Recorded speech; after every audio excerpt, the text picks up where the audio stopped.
I'm on mute, am I? Okay.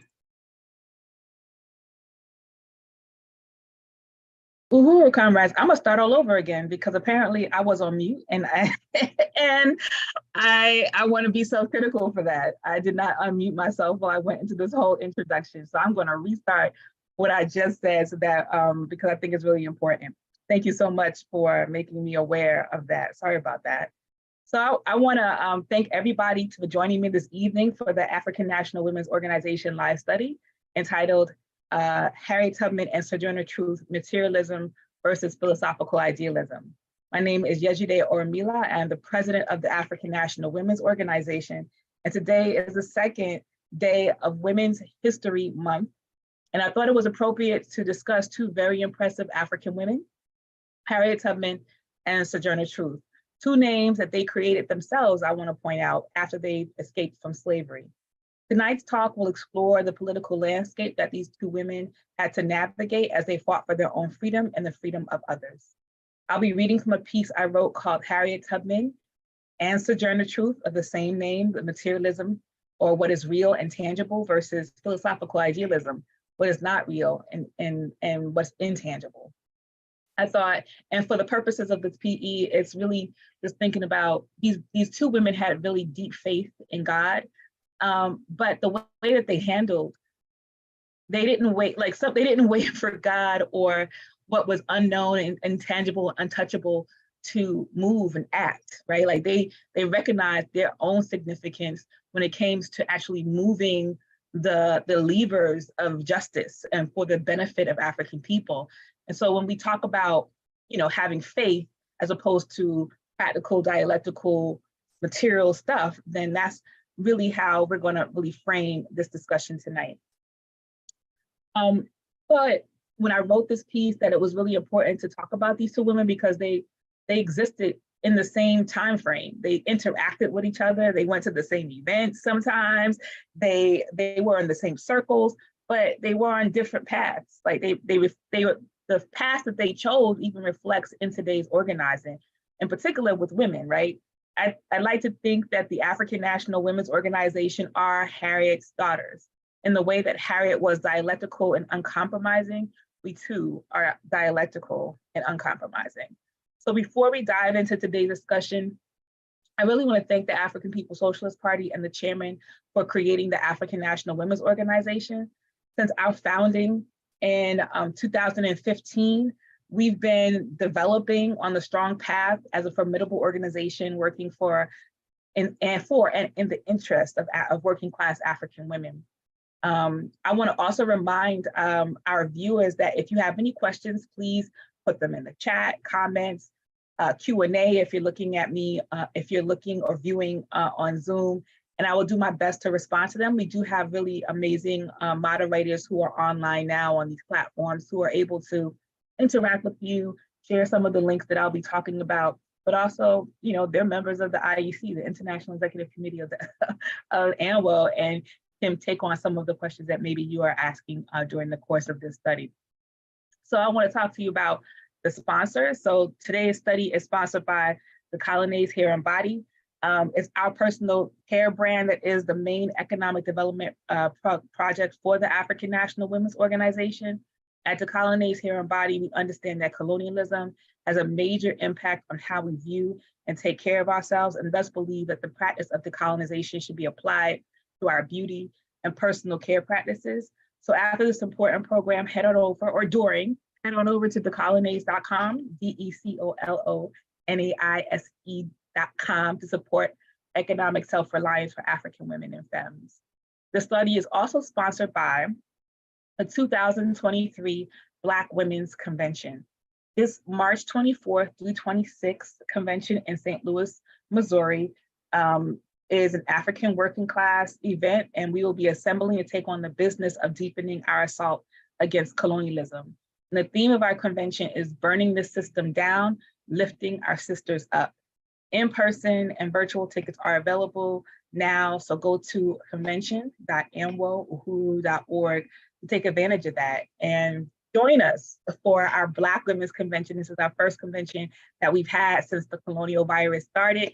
So we're going to be together in space, and we're also going to be together virtually, but we want as many African women in particular to show up and be counted at this really important event that we have every year. But we really want you to be in tow. And of course, others are welcome to register. But, register. So, okay, I am going to start the study talking a little bit about the landscape, the political landscape of how these women were organizing. So I'm going to read from the piece that I wrote in a few, but I really thought I think it's really important to talk about like what was happening during the early to mid 1800s, particularly in the North, and how it impacted the way and tried to impact the way and the struggles that African people were engaged in. So the abolition movement in the North was strong, right? So a lot of white people and Africans who had escaped from slavery and gone to the North really came together and said, we got to do something about this slavery problem, right? For a number of reasons. Some people thought that the enslavement of human beings was morally,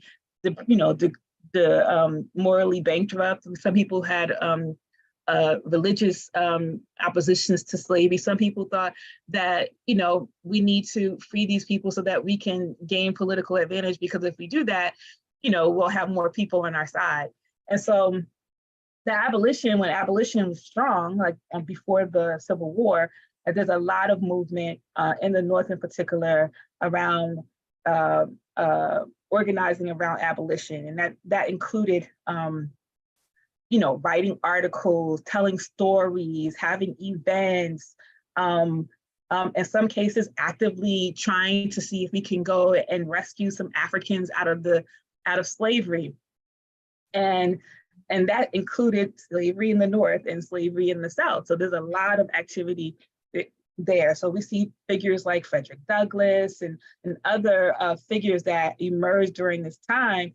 And that's why we know so much about Frederick Douglass and Sojourner Truth and Harriet's Covenant, because it was in the abolitionists' best interest to talk about their stories, because those were the things that would advocate against slavery, that can help sway people's ideas and feelings around slavery.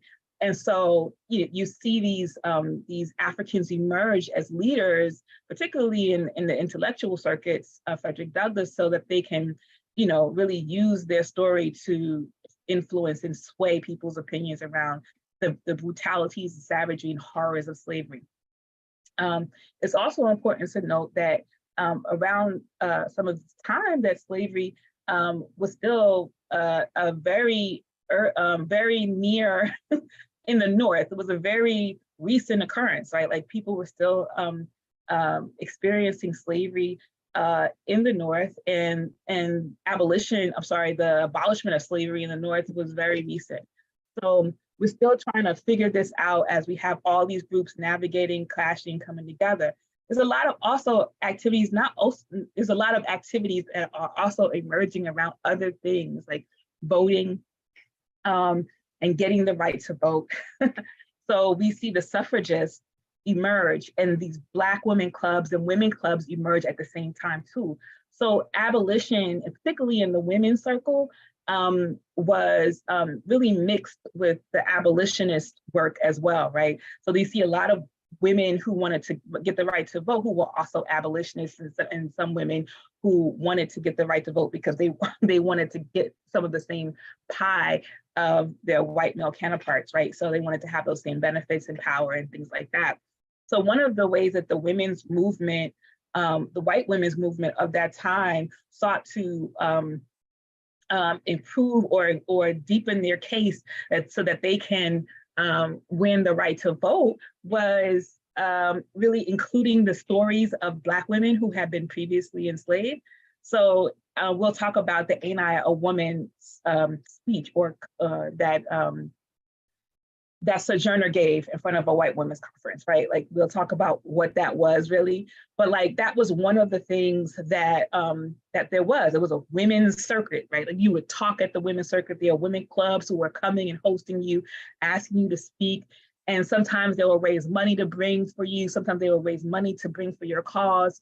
Sometimes your story was just enough. And so, you know, particularly as it relates to white women at that time, it was very opportunistic, right? Like, for all intents and purposes, it didn't increase the lives or improve the lives of the women, the African women that went and talked to their conferences. They just used our plight to align themselves with the depravity of being a woman, right? Like these are women issues, and they wanted to include all women in that discussion. So they included Black women in the discussion, but we already know that there's no such thing as women in general. The white women were the oppressor, the Black women were being oppressed. And they were using the stories of Black women to say, see, the condition of women is so poor. We don't even get the right to vote, and women don't get the right to own property and things like that, and kind of using as an example African women who were living in poverty and African women who were previously slaves. And it's no different from the women's organizing that happens today. It's very opportunistic. That was the women's march, the white women's march, as I have termed it. That's what I normally call it now. The white women's march with the pink hats was very much in the same vein as this women's organizing of the early to mid 19th century in the United States, where they used African stories as a way to, African issues as a way to say, see, this is how women are being treated, when the reality is that white women are not being treated the same as Black women. And white women have all of the advances over Black women and Black men. And so, no, there's no comparison. And so it's really important for us to really pull that out.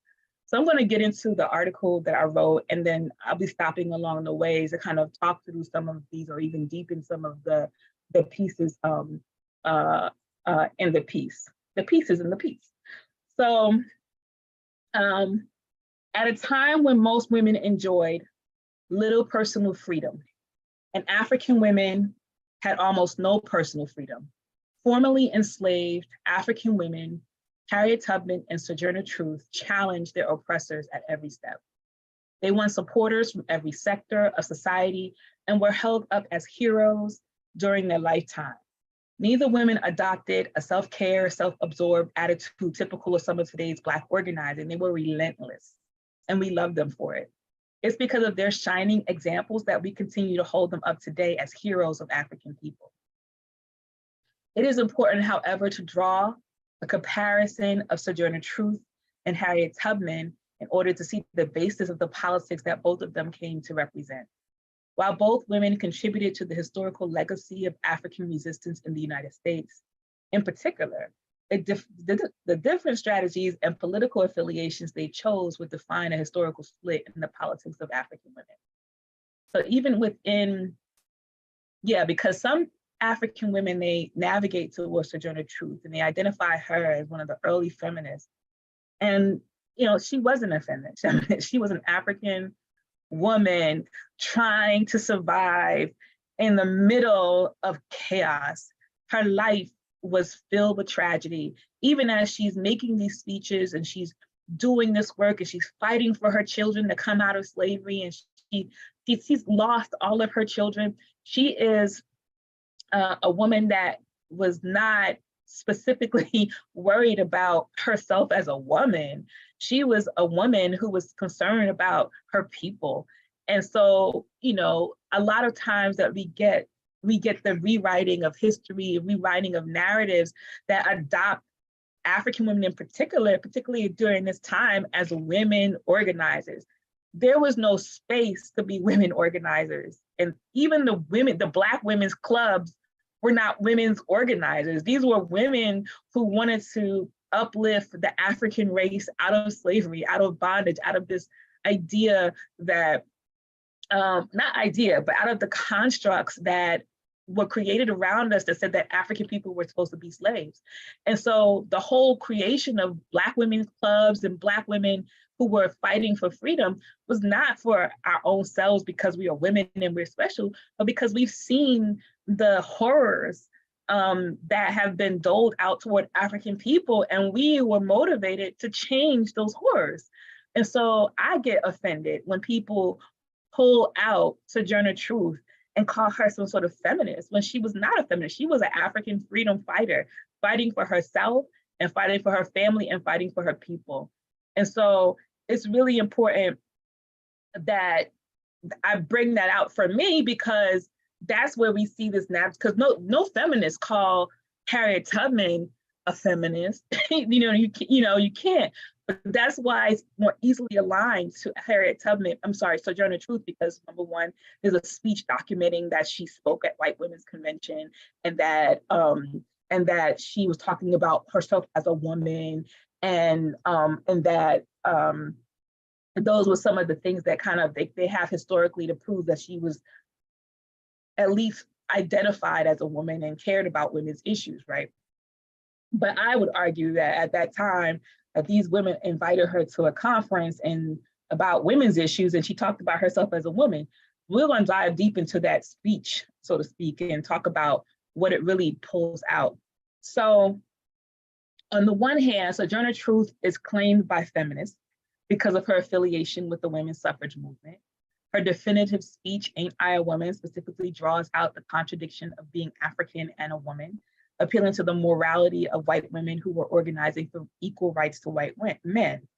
On the other hand, Harriet Tubman is claimed by most Africans because of her material approach to obtaining freedom for herself and others, by actually rescuing people and engaging in military resistance against those who opposed African freedom. Sojourner Truth. Sojourner Truth was born Isabel Baumfree. She was born into slavery in Swartkill, New York in 1797. She escaped her captor in 1826, 1 year before New York state abolished slavery. Because she had been promised freedom and it wasn't given, she escaped slavery the year before she was supposed to be free. After achieving freedom, Truth continued to face hardships. As a result of being a colonized African woman in the northern states, the most critical fight was the fighting for her children who were illegally sold into slavery and caring for her ailing, dying enslaved parents. I want to talk about her parents for a minute. There's a part, if you read the narrative of Sojourner Truth, which is where I get a lot of this information from and some other pieces as well, you'll see this sort of capture of Sojourner Truth's concern for her parents. First of all, her parents, by the time that we get into the story, were already old and feeble. All of their children had been sold off to different houses, and they were sickly. And it was one point where their master died. And so the children had to figure out how to auction off his property. And the property being Sojourner Truth, who was still, Sojourner Truth and one of her brothers who was still with their parents, and how terrified they all were because Sojourner Truth's parents had never been separated from one another. And they were both feeble. So there was this overjoy. So the people who were going to sell the parents was like, what are we going to do with these Africans? They are so sick. They're not even qualified to work for somebody. What are we going to do? So they decided not to sell the parents and made them live in the basement of somebody's house while they basically died over the next 4 years. Like they had food and things. But this was this kind of discarding these African people who had worked their entire lives in forced labor to northern enslavers, right? Were now left and thrown away and discarded, and none of their children were even there to really care for them except for Sojourner and Peter. And so, this was a horrible existence for these two human beings. The mother was dealing with palsy. She basically was found on the floor one day, and her body was discarded and put into one of the many different burial grounds in New York City and New York State. And after that, I want to call her Isabella, but Sojourner Truth was out there just navigating the world. She was sold off into these different houses. And it's really important too to talk about like who her oppressors were in these places. In many instances, her stories were not about the big bad white man master who was oppressing her. It was really about the white woman, the wives, and how even the one that never grew up in slavery, the white woman who never had any slaves, when she married one of the enslavers, she was ruthless. And her dissatisfaction with Sojourner ended up having her whipped severely with hot rods, and left deep, scars in her body, blood gushing out. So, and it was white women. It was white women that facilitated the sale of her children out of the North, which was illegal at that time. You couldn't sell anybody down South after they abolished slavery in the North. So it was white women that facilitated this. White women who like, what are we gonna do? And facilitated the sale of her children to these other to this other place. So it's really important to like really pull that out, because her life was really, really difficult, even after she, gained slavery, and even after she's noted for this, even after there's some wonderful white woman that decided to put down her narrative on pages. She had a really difficult life. Much of Truth's life was spent as a Christian evangelist. She had deep faith and in God as the method by which she advocated for women's rights, prison reform, and abolition. She spoke at many events sponsored by white women who required hers and other Black women's voices in the suffrage movement as a strategy for women to get the right to vote. So all women should get the right to vote. That's what the idea was when white women would say, come speak at our thing. However, when African men were granted the right to vote before white women, many white women suffragists revealed their white oppressor nation tendencies and became full-blown race nationalists, bashing Black men by calling them the enemies of women and calling Black men the enemies of Black women, right? You see here, okay. So it's like, they beat y'all and you still are gonna stand by their side? And like, well, what are you gonna do, white women who have been always been there demonstrably, as the meanest, low down, dirty, assailants in the torture of enslaved people. So let's get that right. So it's also important to note that what I've already said, but I'll read it again, that the abolitionist and suffragist movements were tied together with white women-led suffrage movements, in particular, opportunistically building its movements out of the struggles to end African enslavement. Not so different from how white women organizing happens today. What white women were fighting for, equal rights to men, was something that had already been imposed on African women through the process of enslavement and colonialism, and when African women were stripped of our womanhood and made equal to animals, just like African men. I wanted to deepen that a little bit because here we have white women who are just like, we don't have the rights to do much of the things that men do, right? And here is this African woman, I'm gonna read it. I was like, it says,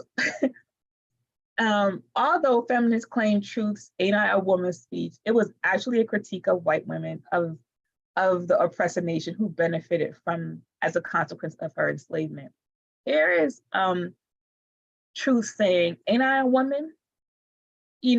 I do as much as men do, yet I don't get the courtesy of somebody laying down a coat over a puddle of water so that I won't get my shoes wet."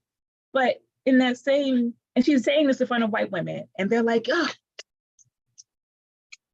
And it really is a critique of the fact that they get that. White women get that. Black women were already equal to white men in the fact that we were forced to do the same things as white men. We were forced to work in the same fields as white men. We were forced the labor of what, and in addition to that, we were the producers we are the producers of new labor, new workers for the master. We are the cash cows for the master, right? Like, so the things that, so our pregnancy and the production of human beings was in addition to the work that we had to do in the fields, in the house, in all these places. So we didn't have the opportunity to be so-called women like the white women were identifying themselves as, and had the luxury of not having to work or do anything for themselves, even in the North, where the abolitionist and women's movement were really gaining ground. And Black women, African women, were still in the homes. We were still the caretakers of others. And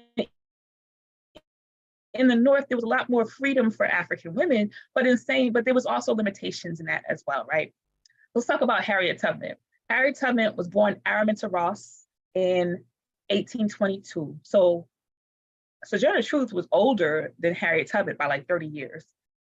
She was born into slavery in the South, in Maryland, where I currently reside. And Maryland, for those of you who don't know, was actually the slave breeding capital of the United States. Maryland, Virginia was a slave breeding capital of the United States. When they stopped the overseas importation of African people, when they cut that off, then they focused on the Maryland, Virginia area for where they would basically use all of the slaves there as a way to generate slaves for the entire slaveholding colonies of the United States, of the colonies. So you will find all kinds of African people that are from here, different. They look different from each other, but this is where it was. It was a book that I read called, I can't remember at the moment, basically talked about the slave breeding and how the United States president, who was a slaveholder, changed the capital, or the Congress or whomever, or the senators changed the capital from Philadelphia to Washington, D.C., because many of the people who were lawmakers were slaveholders. And since it was illegal to have slaves at a certain point, or frowned upon to have slaves in the North, where Philadelphia was, they needed to be able to have the seat of power of the new country in the South, where slaves were legal. So you know, we should think about that, right? So this is where Harriet Tubman was born. After Harriet Tubman escaped slavery in 1849, she went on to make over 13 rescue missions to the South to free other Africans trapped in bondage, only stopping on the eve of the American Civil War in 1860, after which Tubman joined the Northern Union Army as a cook and nurse, and then as an armed scout and spy. She became the first woman in history in this colony to lead an armed military expedition, which resulted in the freeing of over 750 Africans and the destruction of property worth hundreds of thousands of dollars, and in today's financial terms, millions of dollars. Harriet also recruited Africans for John Brown's raid on Harper's Ferry. Like Sojourner, Harriet was a woman of faith. However, Tubman had a history of practice, dedicating her life to uplifting African people by struggling for material institutions that she believed would guarantee the long-term freedom and repair of African people, armed resistance, rescue, and creating institutions. I think it's really important because that's why I really love, I love both these ladies, but that's why I really love Harriet. Like, she didn't have a penny, a pot to piss in. Like, she had things, and her whole life was struggle. And she didn't spend a lot of time accumulating resources. Every single thing that she did was for her people. Every single pocket, every single piece of her free time was about freeing her people. Like, she was laser focused. There was like no other thing that existed in the world. And when she couldn't go down south, she joined. Like, it was laser, right? And she wanted to build institutions. She wanted to for African people. And she went to these conferences and with the only expectation that if I talk, I need money to help build this school. If I talk, I need money to help build this infirm home for aged Africans. If I talk, I need you to do this. It was really a transactional exchange, and it wasn't a sort of think, oh, these women like me, oh, these women want to hear my story, which I think sometimes the Sojourner was okay with. But Harriet had things to do. She got people to save. And, that take resources, and people with resources were and still is the colonizers. So she used those interactions with the colonizers to basically put forward her agenda for helping to rescue African people. So while Truth ended her life as an evangelist who stopped hating her white oppressors because she was introduced to her Lord and Master, Jesus Christ, this is what she said, y'all. Tubman lived out her life in a nursing home that she built for poor and aging Africans. Tubman had a history of measuring white people's unity by what they actually contributed to the African freedom struggle, as evidenced in her disagreement with Truth about Abraham Lincoln. And before I read this quote, I just want to draw a comparison to the African People's Socialist Party and the Hoover movement. This is the uncompromising, unflinching requirement that anybody who is in unity with the African freedom actually demonstrates that by putting forth your time, your effort, your resources toward that end. Anything other than that is smoke and mirrors, mystical. Nobody knows what the hell is happening. You know what I'm saying? So it's really important that we measure people's unity by not what they say, not what they want to do, but what they have done. And so, that's what I really love about Tubman. Her laser focus and uncompromising position was really just clear in everything that she did. And so I'm going to read this quote about why she disagreed with Truth about Abraham Lincoln. Tubman questioned Lincoln's motivation for issuing the Emancipation Proclamation and critiqued what she perceived as his slow and reluctant embrace of Black freedom. So Abraham Lincoln, the great liberator, was not quick on the draw. He was slow on the draw. And she also blamed Lincoln for the policies that perpetuated unequal pay and treatment of Black soldiers. Sojourner Truth, in contrast, readily accepted Lincoln's reputation as the great emancipator and remarked after meeting him in the fall of 1864 that she had never been treated with more kindness and cordiality than she was by the great and good man, Abraham Lincoln, by the grace of God, President of the United States for 4 more years. I think it's really important, like sometimes for African people who have been beat down by the system so much, looked down upon, just trashed, it's worth everything to be acknowledged by white people, by the colonizer. That's why I really hate the idea of Black girl magic. I don't think there's anything magic about Black people. We are not the magical Negro. We are Black people who have fought and struggled and accomplished everything practically. We dug our foot in, and there is nothing magical about it. That's real, that's practical. And so, to describe what we do and what we have done as something that is out in the world that you can't really find, you take away the agency of Black people, Black women in particular, who work hard to accomplish every single thing that they have. So, that term is kind of offensive to me, because these people who we attribute magic to worked hard for every single thing that they have. And so it really is their motivation and their stick-to-itiveness that really should be the thing that we are exalting. And so, but people get beat down by whiteness, by colonialism, right? And so when you finally get in the annals of whiteness, you to be praised by white people, to be appreciated, to be seen by white people is enough. But Harriet was just like, F you, let me tell you what you need to do. And she was just like, this is what my heart is telling me. And, this is a critique. And to be able to sum up the world, to be able to say, I have this space and I need to use this space to deepen criticism so that this person can do the right thing that will help my people. That's really important, particularly for Harriet, who, was, for all intents and purposes, couldn't read, and and didn't have the education or the access, because Sojourner did. She was not, ain't I a woman was a term that the abolitionists put together to describe the speech that Sojourner wrote.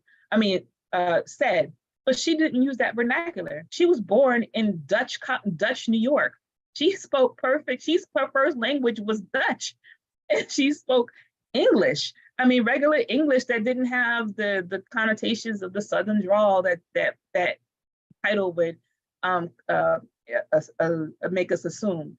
And so, yeah. So my point was that Harriet was really not won over by Lincoln. And I think also we're seeing a changing of the guard a little bit here, because Sojourner was 30 years older and Harriet was young. She was just like, she's like the bubblegum popping, hoop wearing, so to speak, like ghetto ass woman. She's like, I ain't got time for this. She's like, let me tell you what you need to do for Black people right now. And was not satisfied until these things were addressed enough for her. And so philosophical idealism versus materialism. So the divergent paths are clear examples of the organizing principles that make up the strata of African organizing today, and what African People's Socialist Party defines as philosophical idealism versus materialism. As described in the following excerpt from An Uneasy Equilibrium, Parasitic Capitalism versus African Internationalism, written by our chairman, Umalia Shatella. Idealism is an erroneous, petty bourgeois view that sees ideas, gods, or the spiritual or other greater power as the primary force that determines reality. Idealism teaches that there are aspects of life or the universe that are static and unknowable. The materialist worldview of African internationalism informs the African working class that the world can be changed, and that it is our responsibility to change it. African internationalism is the theory that requires action, the unity of theory and practice. I really love this, because I didn't grow up as a Christian, so I don't know what it means to but I grew up in faith. Like, my family is I grew up as a Muslim. But there is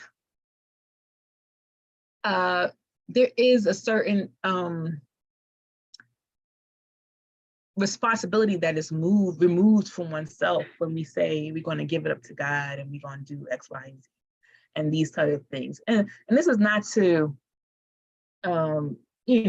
make a dig at people who are religious, but because both of these women were very religious. Both of them believed deeply in the God and the Most High, but how they interpreted that on the ground was very different. So Nat Turner was also very deep. Nat Turner was a preacher, right? Nat Turner was a preacher, but the preacher went and burnt people's houses down, cut necks and throats, killed them. It's like, we're gonna be free, God willing. You know what I mean? And so that kind of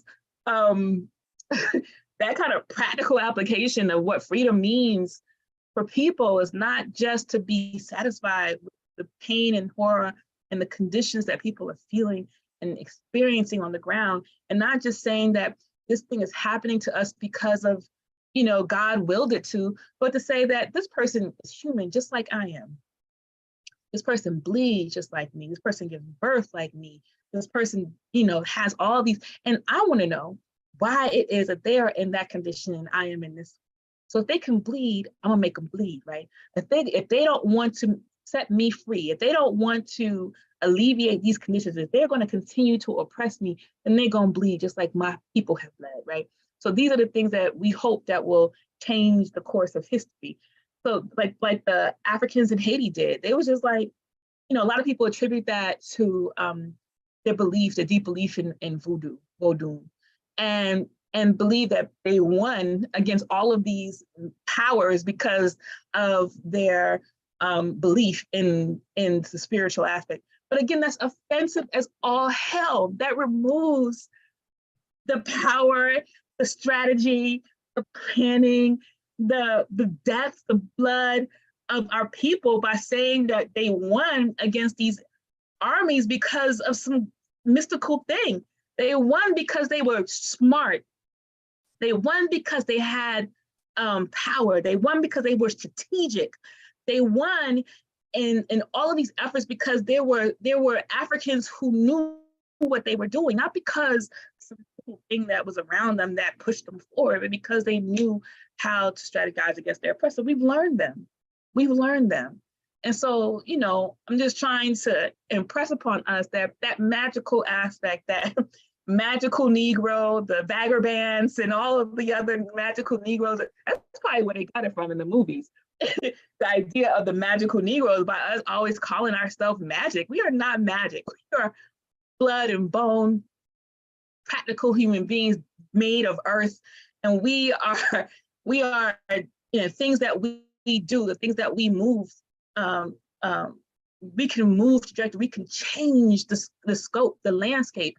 And if African people recognize this in ourselves and utilize and harness our genius, our strategic genius, our scientific genius, all of these things, that we can shift the power. Like, you know, the party is doing so much in all of our work to encourage the genius of African people to come forth so that we can solve the problems that that colonialism has caused in our lives. And it's really critical for us to really dash away these ideas that somebody else is going to do it, or that if we just, you know, pray hard enough that these things are going to clear itself. Well, African people have been some spiritual people for a very long time. And the conditions that we have did not improve because of our deep faith in the Most High.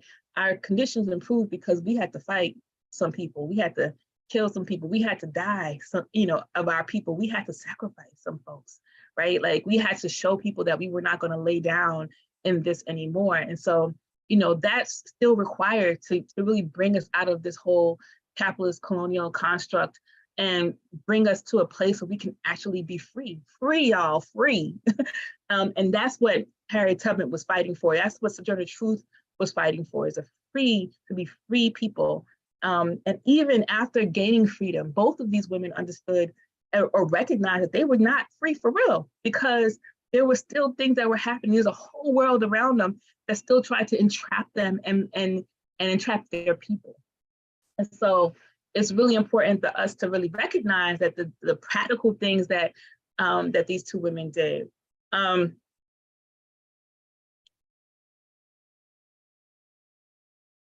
Okay. Tubman took on the great task of changing the world by doing. Despite her faith, which taught her to pray, she acted on her instincts and physically contributed to tangible gains for hundreds of African people. She transformed the lives of hundreds of African people. One person, she did that, you know, like, you know, it's really incredible. It's really incredible. She was a hardcore materialist to the very end. She's laying down in her bed that she got money for in the home that she built for Black people who were aged and infirmed.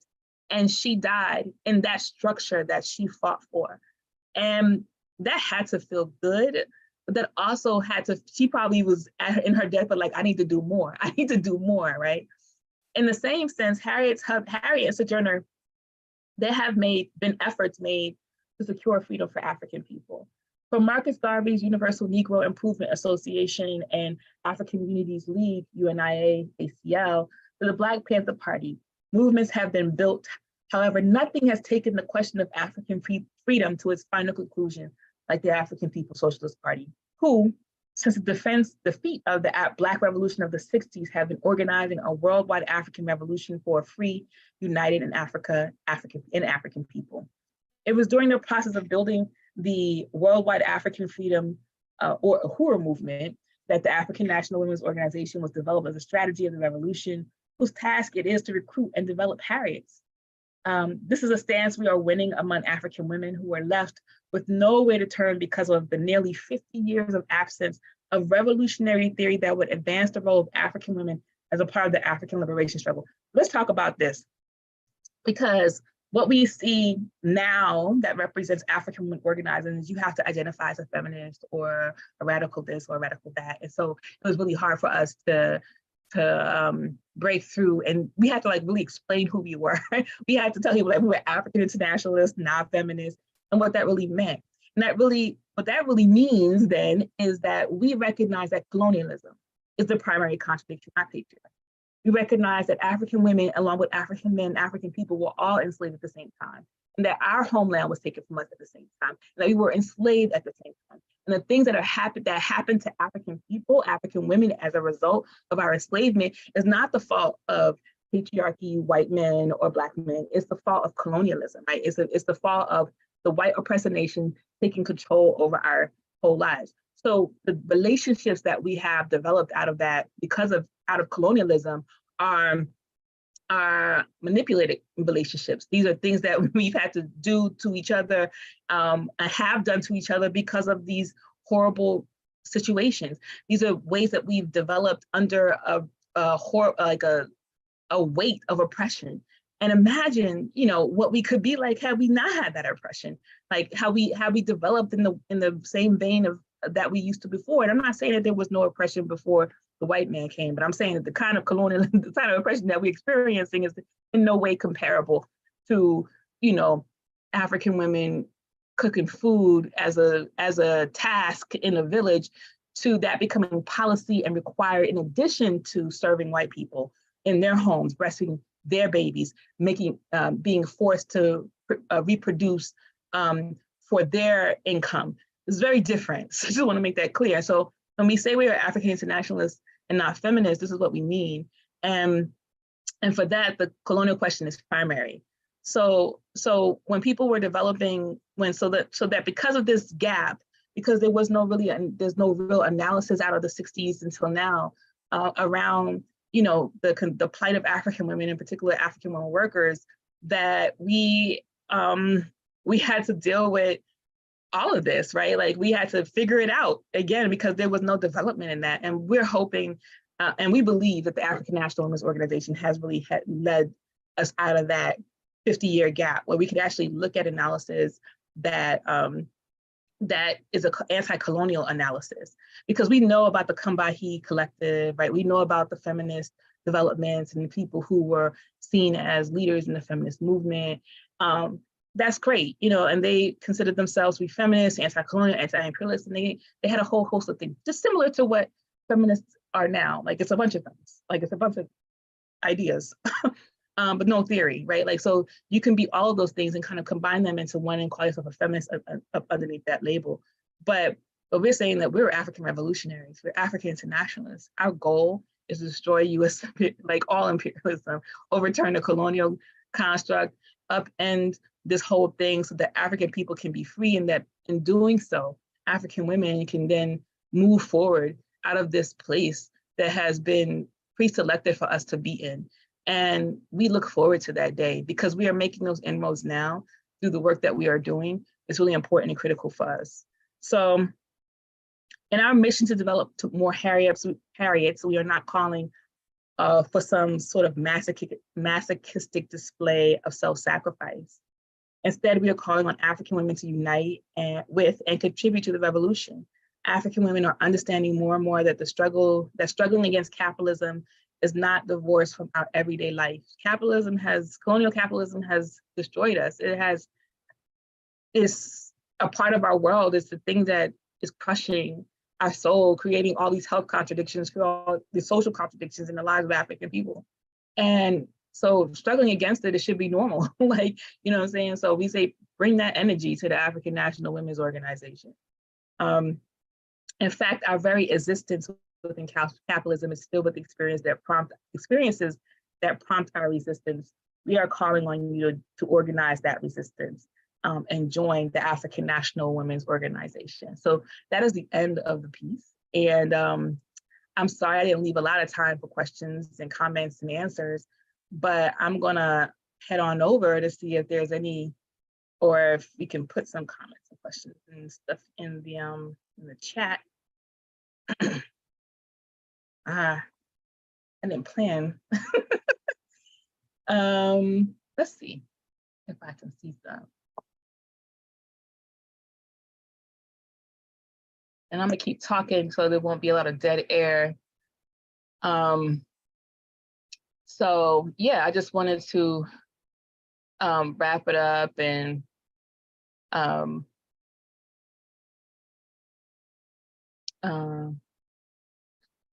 he's like, okay, I'm trying to look through all these comments and questions. Okay, gotcha. Okay. All right, not a lot of comments. I mean, not a lot of questions. I see the comments, so I appreciate them. And how do you feel about gender? Do you think trans women are women? Okay, without revolutionary theory, there could be no revolutionary movement. Okay. So I'm wondering where that question on gender comes from and how it relates to the political education that we're talking about.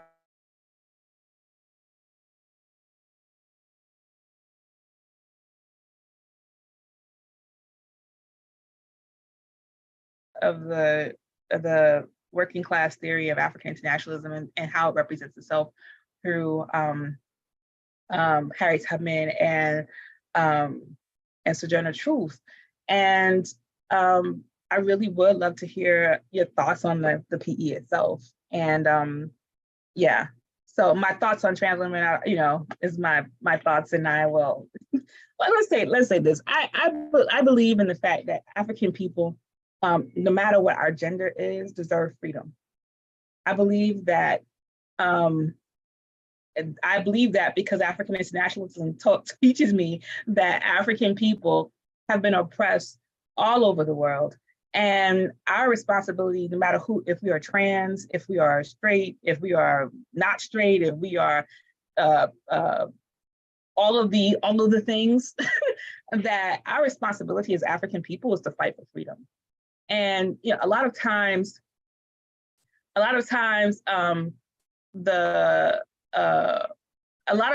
oppressor will, put these things in front of us as a way to kind of struggle against these things, as opposed to like taking ourselves away from making it happen for the African Revolution. So I see Rage posting here that gender is a colonial concept and construct, and it is, but I think that our responsibility then is to deal with the question of colonialism. And we could, and a lot of people have different thoughts about the gender question, right? But our main priority is colonialism. And in dealing with the question of colonialism, we will be able to struggle against all of these things that divide African people, that split us up, that weakens our ability to fight the oppressor. And I find that with African internationalism and being in the party and being a part of this movement for so long, that, it really just helps us develop a strategy to unite with all sectors of our community. And yeah, so I just really appreciate, the ability to talk about that, but also really wanted to talk, really deepen our understanding of the fact, what we have to do to really fight colonialism and to win our people to come together around this issue.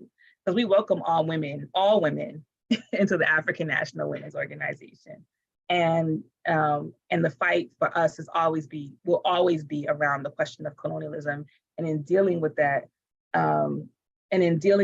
we need to really focus our energies on really struggling against all the backward notions, all of the things that can harm other African people, and to even bring other African people who from different walks of life to the understanding that, sis, we got to get free. That should be that's a t-shirt for me. Sis, we got to get free. You know what I mean? So yeah. So let me see. Another question, not a question, but a comment. We need all African people to get free regardless of gender, sexuality, and sexual identification. Yeah, so I see Ray just handling it in the YouTube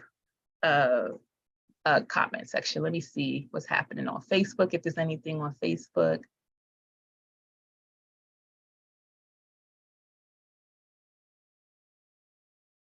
I see some comments over here. All right, y'all. I think I can see.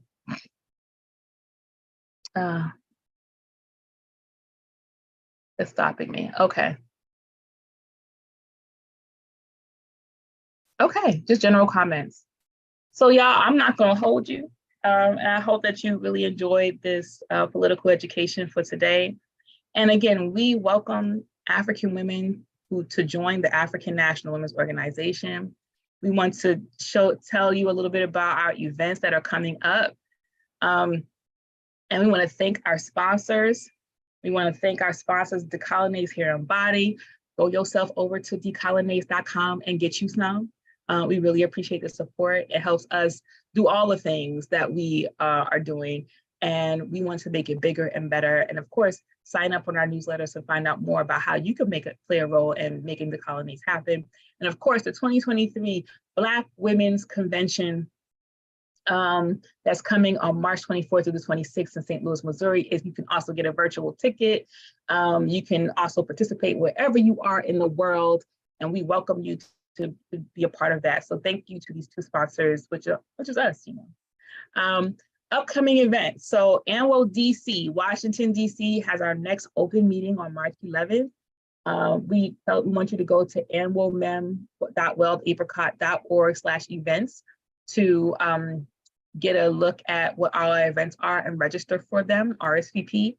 Our next event is webinar will be FBI attacks, why African women need to be involved in the fight back, which focuses on hands off of who hands off Africa. We're going to have some dope ass African women warriors in that webinar. We're going to have Deputy Chair Odazane Shatella. We're going to have Director Akile NIE, and Wazy Odom, the leader of the Hands Off Wahoo chair of the Hands Off Wahoo campaign. So we're really excited about that. So next week, Thursday at 8 o'clock, I believe I have it on there for 8 o'clock. Register for that so that you won't miss it and you'll get all the updates, right? So make sure you get to that link, which is anwomem.weldapricot.org/events. And then ANWO Los Angeles is having a meeting on March 11th. We're bringing it. They're going to be at Nile Valley Wellness in South Street, Long Beach, California, and register for that. We want as many African women to be a part of that event because we're building all over the country, and we expect to, in this year and beyond, to build in other places around the world. And of course, the Black Mothers March, May 14, 2023. We are making a stand in Washington, DC, defending the lives of African families and children and moms and fathers who have had their children taken by the state. And so we need y'all to go to blackmothersmarch.com, register to be in Washington, DC, and stand with these families. If you are a family that has been impacted, you should be here too. And if you want to share information about this, register for this event. It's super important. And yeah, super important. So I want to thank everybody for their thoughtful questions, for your thoughtful comments, for watching me as my mouth got a little dry. And I hope I was able to get everything out clearly. But thank you so much. And once again, thank you to our sponsors. Thank you to you. And thank you for my moderators, Coco and Rage, for holding it down, moderating on those platforms. So thank you once again. Uhuru, Vanguard up. We are winning. Uhuru.